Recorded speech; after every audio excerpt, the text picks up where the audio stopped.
आप दोस्तों आपके अपने यूट्यूब चैनल रिव्यू बारे में एक बार आपका फिर से स्वागत है। तो गाइज मैं बहुत लंबे समय से कोई वेब सीरीज रिव्यू नहीं लेकर आ पाया हूँ आप लोगों के लिए, और उसका सबसे बड़ा रीज़न ये है कि मैं वेब सीरीज को ही देख ही नहीं पाता अपने जॉब शेड्यूल की वजह से। तो फाइनली इस हफ्ते मैंने एक वेब सीरीज देखी है जिसके बारे में मैंने अपने कल इंस्टाग्राम स्टोरी पर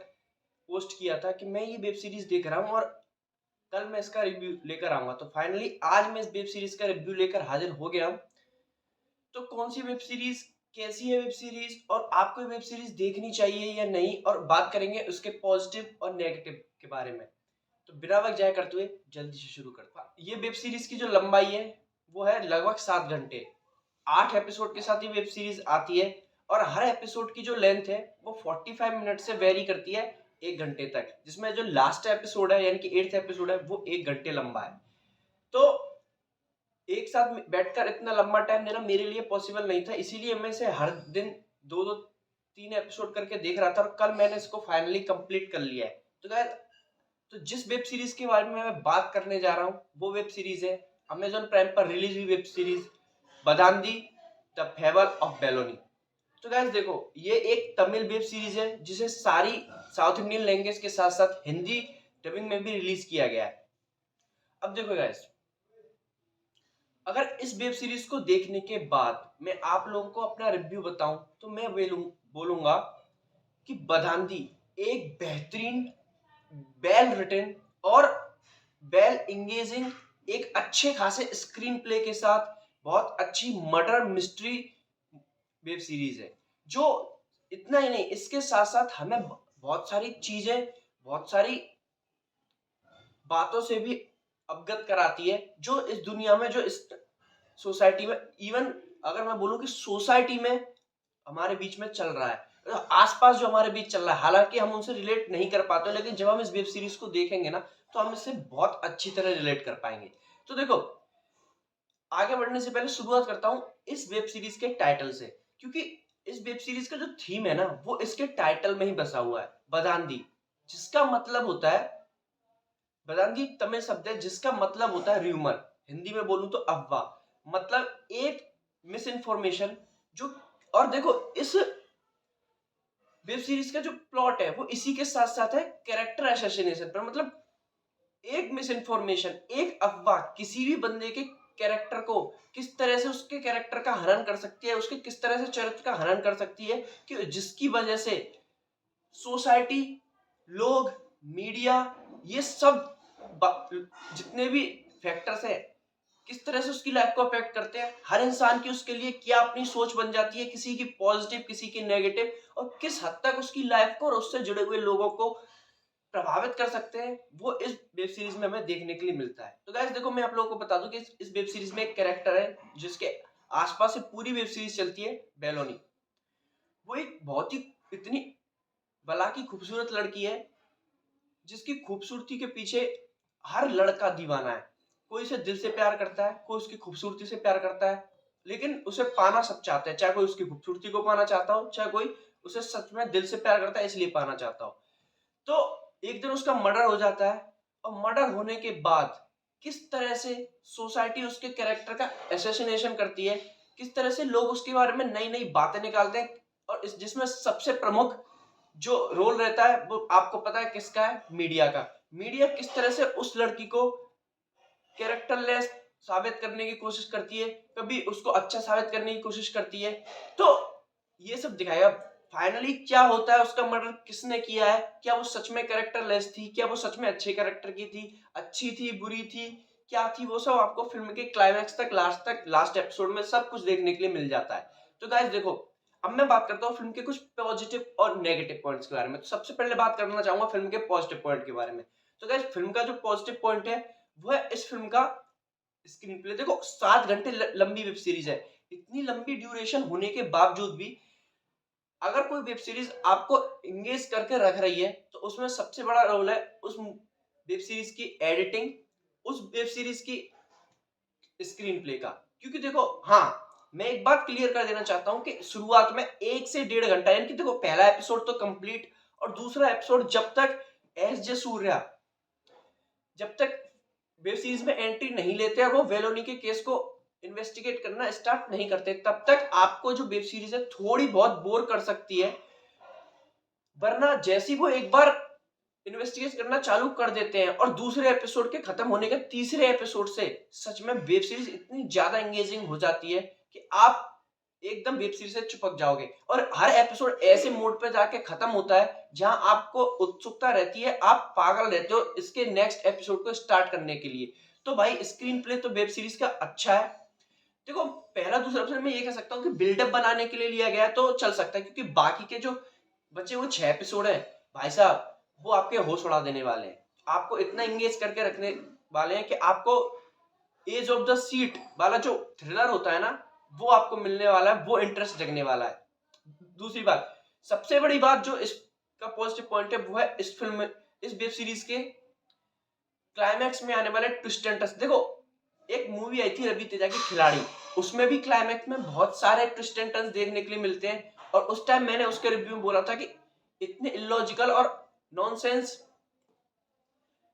ट्विस्ट एंड टर्न्स थे जिनकी कोई जरूरत ही नहीं थी। और इस वेब सीरीज में काफी सारे ट्विस्ट एंड टर्न्स देखने का, इवन बोलूं कि 7th एपिसोड से ही जब वेलोनी के कातिल के बारे में पता चलने लग जाता है तो डिफरेंट डिफरेंट लोगों के बारे में पता चलता है। हर इंसान के लिए लगता है कि इसी बंदे ने वेलोनी को मारा होगा, लेकिन हकीकत तो यह कि 8th एपिसोड के क्लाइमैक्स में लास्ट में जाके जो असली कल्प्रिट निकलता है वो कोई और ही होता है। और यही नहीं, कितने सारे ट्विस्ट एंड टर्न्स निकल कर आते हैं और हर ट्विस्ट एंड टर्न्स में आपको कह सकता हूं कि आपको शॉक जरूर करेगा, क्योंकि कोई भी ट्विस्ट ऐसा नहीं था जो आपने प्रेडिक्ट कर लिया हो। इवन मैं खुद भी एक भी ट्विस्ट को प्रेडिक्ट नहीं कर पाता। हाँ, वेब सीरीज के दौरान मेरे दिमाग में डिफरेंट डिफरेंट बातें चल जरूर रही थी कि ये हो सकता है, क्योंकि देखो जिस तरह से वेलोनी के कैरेक्टर को जितनी डिटेलिंग जितनी डेप्थनेस के साथ लिखा गया है ना इस वेब सीरीज में, वो सबसे बड़ी वजह है कि आप कभी वेलोनी के कैरेक्टर डिसाइड ही नहीं कर पाओगे। क्योंकि देखो एक पॉइंट पर जाकर आपको लगेगा कि वेलोनी एक इनोसेंट गर्ल है जिसका मीडिया ने जिसकी मौत के बाद उसके कैरेक्टर को इस तरह से पेश कर दिया है, उसको इस तरह से बदनाम किया, उसके इस तरह का उसको कैरेक्टर लेस दिखाया। लेकिन अगले ही एपिसोड में उसके बाद आप सोचने लग जाते हो कि नहीं, सच में ये लड़की ही कैरेक्टर लेस है, क्योंकि जिस तरह से ये इसके काम चल रहे, जिस तरह से ये काम कर रही है, उस तरह से भाई कोई इनोसेंट गर्ल, कोई अच्छी लड़की तो ये काम करेगी नहीं। आप उसकी अच्छी साइड के बारे में भी एक बार सोचने लगते हो, किसी एक बार बुरी साइड के बारे में तो आप कंफ्यूज हो जाते हो, आप यही डिसाइड नहीं कर पाते कि बेलोनी अच्छी है या बुरी है। लेकिन क्लाइमैक्स आते आते आप बिल्कुल क्लियर हो जाता है कि वो लड़की अच्छी थी या वो बुरी थी। बात करूं फिल्म के बैकग्राउंड म्यूजिक की, तो देखो बैकग्राउंड म्यूजिक जो वेब सीरीज का है ना वो देखो इसके टाइटल क्रेडिट्स में भी सुनाई देता है और इतना इंटेंस है कि जिस जिस सीन में वो हमें सुनने के लिए मिलता है सच में काफी बेहतरीन है। इवन मैं बोलूं कि जिस जिस सीन में वो आपको सुनने के लिए मिलेगा बैकग्राउंड म्यूजिक, आपके जो रोंगटे वो गूजबम्प्स होने वाले हैं, खड़े होने वाले हैं और अलग ही लेवल पर आप चले जाओगे। देखो अब मैं बात करता हूँ कास्ट की परफॉर्मेंस के बारे में। तो इसमें जो हमें लीड रोल में बहुत सारे लोग देखने के लिए मिलते हैं, लेकिन जो 4 कैरेक्टर हैं जो सबसे ज्यादा इस वेब सीरीज में देखने के लिए सबसे ज्यादा इंपॉर्टेंट रोल प्ले करते हैं, उनके बारे में बात करना चाहूंगा। सबसे पहले एस जे सूर्या। देखो एस जे सूर्या को आप में से बहुत सारे लोग ना जानते हो, लेकिन और बहुत सारे लोग जिन्होंने उनको देखा तो बता दूं, महेश बाबू की मूवी स्पाइडर, थालापति विजय की मूवी मार्शल और ऐसी बहुत सारी मूवीज में वो नजर आए हैं। और इस फिल्म में वो इंस्पेक्टर विवेक का किरदार निभा रहे हैं जो वेलोनी के केस की जांच करता है। देखो उनका जो काम है, देखो अगर आप रेगुलर बेसिस तमिल मूवीज देखते हो, आप एस जे सूर्या की आपने कई सारी मूवीज देखी है, तो आपको बताने की मुझे बिल्कुल भी जरूरत नहीं है कि एस जे सूर्या किस लेवल के एक्टर है। भाई देखो अगर आप फिर नहीं देखते और अगर आप इस वेब सीरीज को देख रहे हो तो मैं आप लोगों को बता दूं कि चैप्टर 5 के लास्ट में एक मोनोलॉग आता है, 3 से 4 मिनट का एक डायलॉग आता है एस जे सूर्या का। देखो अगर आप पॉसिबल हो तो मैं आप लोगों को बोलना चाहूंगा कि आप उस मोनोलॉग को जो 3-4 मिनट का उनका जो डायलॉग है उसको तमिल वर्जन में देखिएगा स्विच करके सबटाइटल के साथ। क्योंकि देखो हिंदी, बेशक हिंदी डबिंग इसकी अच्छी हुई है, एस जे सूर्या को आवाज दी है समयराज खट्टर ने, लेकिन कहीं ना कहीं मैंने जो गौर किया मैं उस बारे में बता देता हूं कि जो टाइटल जो सबटाइटल थे हिंदी में भी वो कुछ और कह रहे थे और जो डायलॉग है उनको हिंदी में चेंज कर दिया गया। तो मैं सोच रहा, तो मेरा मानना है कि आप देखो पूरी वेब सीरीज हिंदी में देखो, लेकिन वो जो डायलॉग है क्योंकि हिंदी डब वर्जन में मैंने एक बात गौर की कि वो जो डायलॉग बोल रहे थे ना, जब वो डायलॉग अपनी बीवी से वो ये डायलॉग बोल रहे होते हैं, तो जब वो डायलॉग शुरू करते हैं तो उनकी बीवी जो है नॉर्मल होती है, लेकिन जब वो डायलॉग खत्म करते हैं ना तो उनकी बीवी रो रही होती है और उनसे नाराज होकर वो अपने मायके चली जाती है। तो देखो हिंदी डब वर्जन में जब मैंने उस डायलॉग को सुना तो मुझे ऐसा उसमें कुछ भी नहीं लगा, क्योंकि देखो हिंदी, एक तो हिंदी डबिंग, ऊपर से हिंदी डबिंग के डायलॉग्स, दोनों ही चीजें ऐसी थी जो मुझे ऐसा लगा ही नहीं। मैं ये सोच रहा था कि यार ऐसा इन्होंने क्या कहा जो ये औरत रोने लगी, लेकिन जब मैंने उसी डायलॉग को, उसी सीन को तमिल वर्जन में स्विच करके देखा इंग्लिश सबटाइटल के साथ, तो मुझे समझ में आया कि सच में उन्होंने कितनी बेहतरीन बात, कितनी इमोशनल बात और कितनी बेहतरीन परफॉर्मेंस उस सीन में दी हुई है, जिसकी वजह से उनकी जो वाइफ है वो रोई थी। क्योंकि देखो जो ट्रांसफॉर्मेशन एस जे सूर्या का उस सीन में देखने के लिए मिलता है इंग्लिश तमिल वर्जन में, जब वो डायलॉग शुरू करते हैं ना तो एक नॉर्मल तरीके से बात, लेकिन उस डायलॉग को खत्म करते करते, उस सीन को खत्म करते करते तमिल वर्जन में वो जितना इमोशनल हो जाते हैं, वो सच में आपको भी एक बार इमोशनल कर देगा अगर आपने पूरी वेब सीरीज को फॉलो किया है सीन टू सीन। लेकिन हिंदी डब वर्जन में मुझे वो कमी थोड़ी सी खली, तो मैं स्पेशली मेंशन, आप उस सीन को तमिल वर्जन में स्विच करके देखें तो ज्यादा अच्छा होगा। और एक बात और बता दूं कि वो जो सीन है, पूरा पूरा जो 3-4 मिनट का मोनोलॉग वाला सीन है, वो पूरी तरह वन टेक शॉट में लिया गया है। जी हाँ, देखो अब मैं अगर तीसरे पॉजिटिव और बाकी की स्टार कास्ट की परफॉर्मेंस की बात करूं, हमें नसर दिखाई देते हैं राइटर के सेबेस्टियन के रोल में। बेलोनी जो बनी है उनका नाम संजना है, और उनका काम इतना बेहतरीन है कि देखो इस फिल्म में जहां जहां उनका सीन है, वो अपने से, चाहे उनका एक्सप्रेशन हो, चाहे उनकी स्माइल हो, चाहे उनकी आंखें हैं, वो हर तरीके से अपने उस कैरेक्टर को, उस सीन को इफेक्टिव बना जाती हैं, जो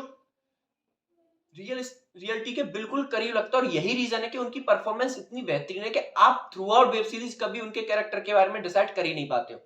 इसमें संजना की माँ का कैरेक्टर हमारे हैं लैला, उनका भी काम बेहतरीन है। अब मैं बात करूं फिल्म के नेगेटिव पॉइंट के बारे में, तो देखो गाइस फिल्म का जो एक नेगेटिव पॉइंट था वो यही था कि फिल्म का जो ड्यूरेशन है ना वो काफी लंबी है। लेकिन अगर मैं बात करूं कि कुछ सीन्स ऐसे थे जिन्हें काटा जा सकता था। और हाँ, एक बात और है कि आपको थ्रू आउट वेब सीरीज जब तक कि क्लाइमैक्स में ट्विस्ट रिवील नहीं होते, तब तक आपको कुछ सीन्स ऐसे लगे कि भाई ये सीन्स है ना कुछ ज्यादा इलॉजिकल जा रहा है, ऐसा नहीं होता। लेकिन जब क्लाइमैक्स में जब वो ट्विस्ट रिवील होंगे, तो वही चीजें जब आपके सामने आएंगी तो आप कन्विंस हो जाओगे कि नहीं, हमें ये जो मिसलीड किया जा रहा था, जो दिखाया जा रहा था ना, ये यहां जाके जस्टिफाई होता है कि हाँ यार, यहां अब क्लियर पता चला है कि ये चीजें इस तरह से तो पॉसिबल हो सकती हैं। तो गाइस ओवरऑल मैं अगर आप लोगों को बताने की कोशिश करूं तो मैं इतना बोलूंगा कि बेलोनी, तो मैं अगर तो गाइस अगर मैं ओवरऑल आप लोगों को बताने की कोशिश करूं तो मैं इतना बोलूंगा कि बधांदी द फेबल ऑफ बेलोनी एक काफी अच्छी बेहतरीन वेब सीरीज निकल कर आई है, जिसे आप, मेरा तो मैं रिकमेंड करूंगा कि आप एक बार जरूर देखें। क्योंकि अगर देखो, अगर आप इसको थ्रिलर के पर्पज से देखोगे तो थ्रिलर के पर्पज से मत देखना, क्योंकि इस वेब सीरीज में थ्रिलर तो कहीं नहीं, लेकिन अगर आप murder mystery, suspense, twist and turns देखने के शौकीन है और ये सब चीजें आपके लिए काम करती हैं, तो यकीन मानो कि आपको वेब सीरीज बिल्कुल भी निराश नहीं करेगी। बस शुरू के 2 एपिसोड्स को आप देख लेना, अगर आपने वो 2 एपिसोड को झेल लेना, बाकी उसके बाद तीसरे एपिसोड से आप इस वेब सीरीज को खुद भी नहीं छोड़ोगे। तो गाइज यहीं तक था हमारा रिव्यू, आशा करता हूं आपने ये वेब सीरीज देख ली होगी। देख ली होगी तो आपका क्या ओपिनियन बनता है मुझे कमेंट में जाके जरूर बताइएगा, और अगर मैंने कोई डिटेलिंग मिस कर दी हो तो आप मुझे बताइएगा कमेंट में लिखकर, मैं कमेंट में आपको रिप्लाई जरूर दूंगा। वीडियो अच्छी लगी तो वीडियो को लाइक कर लेना, चैनल पर नए चैनल को सब्सक्राइब कर लेना, वीडियो को लाइक कर लेना और नोटिफिकेशन बेल भी दबा देना, जैसे मैं कोई वीडियो डालूं तुरंत आपके नोटिफिकेशन पहुंच जाए, आप उससे मिस ना हो। सोशल मीडिया पर मुझे फॉलो नहीं किया है तो जल्दी से फॉलो कर लेना, लिंक डिस्क्रिप्शन में डाल दूंगा, मेरे इंस्टाग्राम पर मुझे फॉलो करो। और मिलता हूं आपसे बहुत जल्द ऐसी एक और वीडियो के साथ, ऐसी और वीडियोस पाने के लिए हमसे जुड़े रहें, तब तक के लिए बाय।